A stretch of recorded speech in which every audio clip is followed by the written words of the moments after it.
I thought we did pretty good. I mean, Operation Meat Shield, in my opinion, was a fairly good success. I thought we did pretty well. I mean, it took some of us to, actually take in all the hits before all of these skilled players could jump in and finish them off. All right, getting out of this right now, and yeah, so we're back to the talk screen. Everyone, thanks again for all you guys that tuned in. I know that I'm just noticing that we got a lot more viewers that are tuning in right now, which is awesome. Before we get into the interview with Sherif, I'm just going to do a really quick overview of what we're doing here and explain to some of you folks what's going on, because a lot of you know what Twitch is and how it works, but a lot more of you might be a little unfamiliar with that. So just to clear that up, what I'm going to do right now is take a quick look here and show you guys what does what on our Twitch if you guys are watching. And bear in mind, even if you're watching this on a rerun, if you're watching this on a recorded version on episode on YouTube or on Facebook or whatever, because we're uploading that stuff probably tomorrow. Movember lasts all month. It's all the way to the end of the month, and so yeah, you can still get in on the goodness. And I'm going to talk about prizes real quickly and all that stuff, and then we're going to get in the interview with Sherif. So here we go. So for you guys watching right now, scrolling down really quickly. Now you take a look. I did this earlier at this time. For you guys that just joined up, I'll go through a quick time once more. Basically, what we're doing here is that we're doing our part for Movember, okay? And we had Vincent White on a little earlier on, and had a little chat with him. Awesome guy, one of the chief Mobro in the QC area, and one of the top guys for Canadian for Mobro Canada. For Movember Canada on the Canadian East Coast as well. So it was really fun chatting with him. Basically what we're doing here, we're talking about number one, Metal Movember, which is a show, an awesome show that's going to be taking place not tomorrow, but Saturday next week on the 22nd at Club Soda at 1900 at 7 p.m. obviously Eastern Time. Part of the proceeds do go to Movember, and for every donation of $10 or more to the M4 Metal Mo team, you can win, or you're eligible to win a couple of Gucci prizes. Now, those prizes happen to be right here, as you can see. We've got some awesome sponsors as well, as you can see on the as you'll be seeing on the interview page and on the chat page as well. Prizes include gift certificates for KCs. You got some awesome clothing and apparel from Rock Longueuil, which is really neat. If you're like me, like those old school Black Sabbath T-shirts, or like the new stuff, the new bands coming out, they got it all, which is really neat. You can win. Oh my gosh, what else? I mean, there's tons of stuff. Let's see real quick. I mean, there's voice lessons. You got a $100 certificate for voice lessons with Mama Vox. I mean, and on and on and on. All the details, all the information is there. It's all on the page over here, as you can see. Now, to make your donation, all you got to do is, if you're not familiar with how it works, click on the big mustache directly at the bottom. It'll take you to the M for Metal Movember donation page.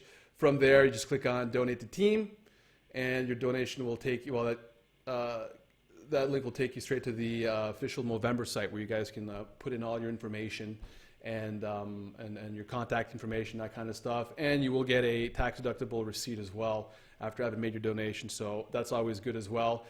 On top of all the prizes and all the good stuff, if you're donating $10 or more, for the first $1,000 donation that is made to the M for Metal Mo team, the Heavy Metal Music Association of Canada is going to be donating, along with Godin Guitars, a guitar to the Dr. Julian Foundation, which is which specializes in taking care of kids, pediatrics. And they have a really cool program called the Music Garage, where they help develop musical talent into kids that might not otherwise have the means to do so. So that's always a great thing. So not only are you supporting Movember, but you're also supporting a great cause as well. So what we're going to do right now is we're going to jump into the interview with Sherif. So bear with me for just one moment here as I let my fellow Mobros hang just for a little bit, and we'll be right back fairly shortly. So what we're going to do now is jump into the interview with Sherif. I'll be right back, gentlemen. And Sherif, get ready, bro. I'm giving you a buzz.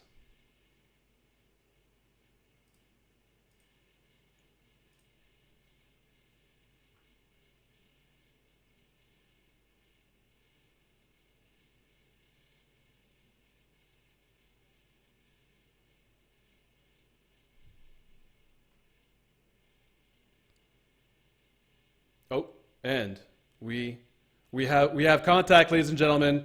We have contact. Introducing Sherif from Unbeing, and allow me to reveal the awesome stash growing on this fun young man for all of you to enjoy. Here we go. You're live, my man. How you doing? Not bad, yourself? I'm doing great. Other than I got my ass completely handed to me. I saw that, yes. A little on. What do you think of the game? Isn't that a cool game to play? As soon as I tuned in, I found that particularly brutal.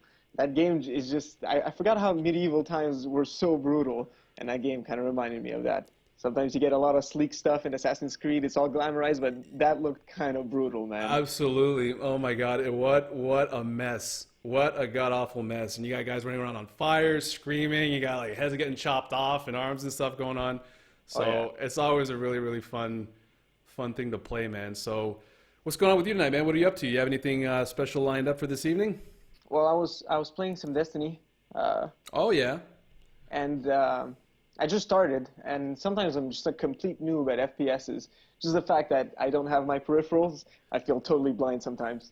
And it was the case several times.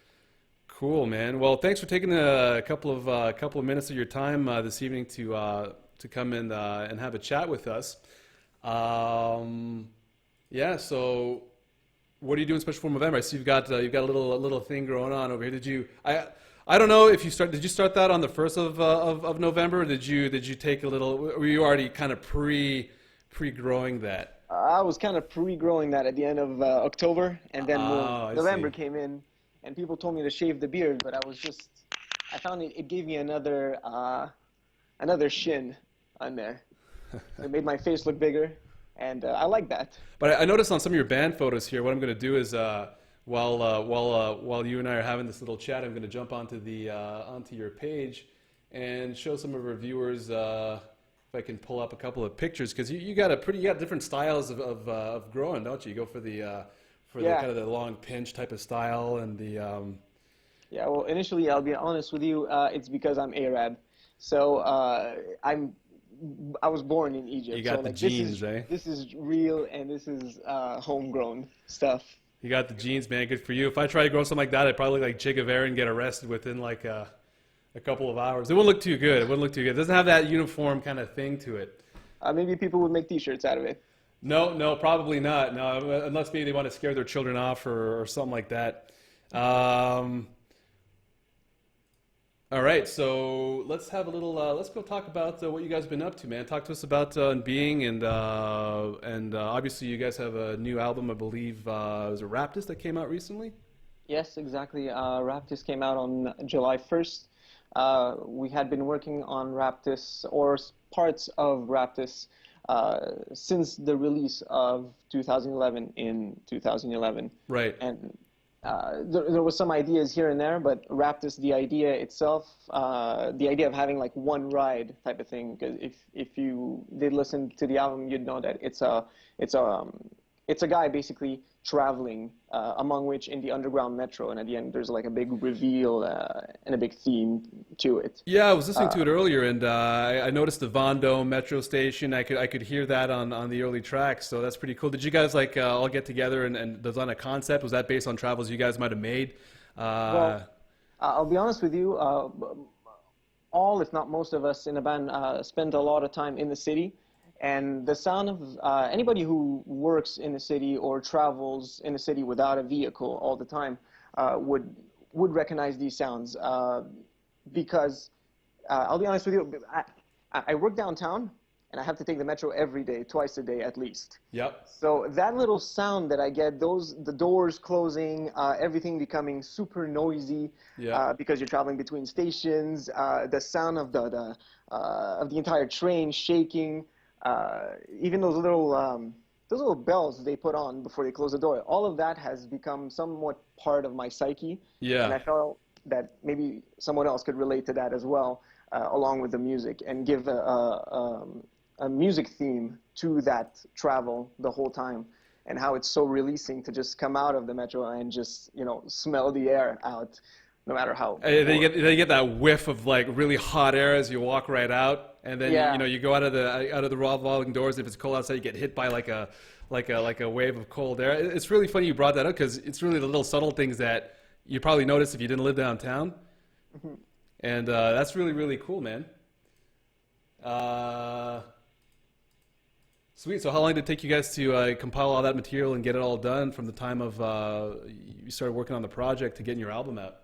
Well, as soon as we came up with the idea, it took us about 6 months to basically write a plan, because we wrote it like you would write a story. Really, we put our themes down and what themes in the songs themselves. The choruses sounded more like the feelings we were trying to create, the emotions, the moods we were trying to create. And basically, we went from there, and it took 6 months from the moment of what I just told you to a complete, finished, mastered album that was ready to be released. Sweet. Now let's talk a little bit about that awesome show, the 22nd M for Metal Movember show going on. How did you guys get involved with that? That is because, well, there are many factors, to be honest with you. Because I knew Jenny from a while back, and I know Jenny is involved a lot with non-for-profit and yeah, a lot of good causes, among which the ones that you had named before for music. And I know they had also done Movember last year, which was also something we had done with her from way back. Yep. And I know that once in a while when Jenny can, plug in some metal into her events. Yep. Obviously, with HMAC, Heavy Metal Music Association of Canada. Yep. Anytime they can plug us in, they do. They just call me up and tell me, well, do you want to do this show? It's for this theme. And this time, it was really at the right time, to be honest with you.